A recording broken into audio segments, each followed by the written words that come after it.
On March 16, 1979, just 12 days before disaster struck at 3 Mile Island, the blockbuster movie China Syndrome hit American theaters, casting a terrifying glow on the nuclear power industry, which had grown exponentially since the 1973 oil embargo forced a nation to embrace alternative energy sources.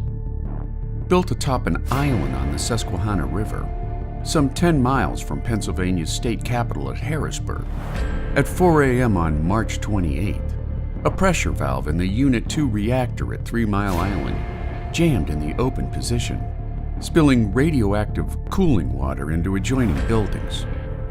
Emergency cooling pumps immediately kicked into action.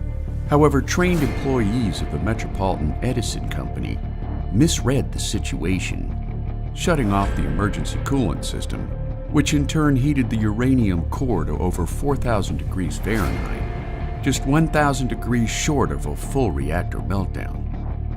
News of the impending disaster went public by 8 a.m., despite Med-Ed's PR campaign of obfuscation, which combined with a media feeding frenzy that sent local residents into a state of mass panic and hysteria.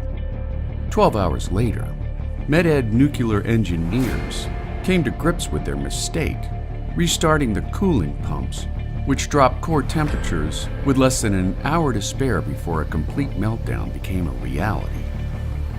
2 days later, a bubble of highly flammable hydrogen gas formed in the No. 2 reactor, leading Governor Dick Thornburgh to issue an evacuation order of some 140,000 residents living near the crippled reactor.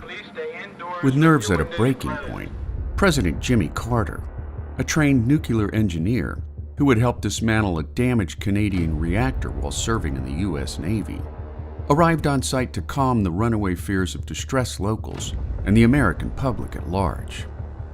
After the hydrogen bubble was safely bled from the reactor, it was determined by federal authorities that while plant workers had been exposed to unhealthy levels of radiation, no one outside of the 3 Mile Island complex had been exposed.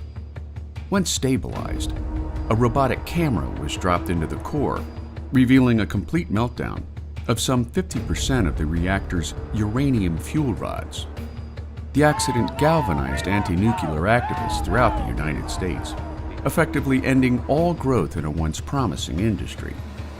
As of 2021, no additional nuclear power plants have been built in the United States since the accident, making 3 Mile Island a major turning point in a nation's thirst for clean energy.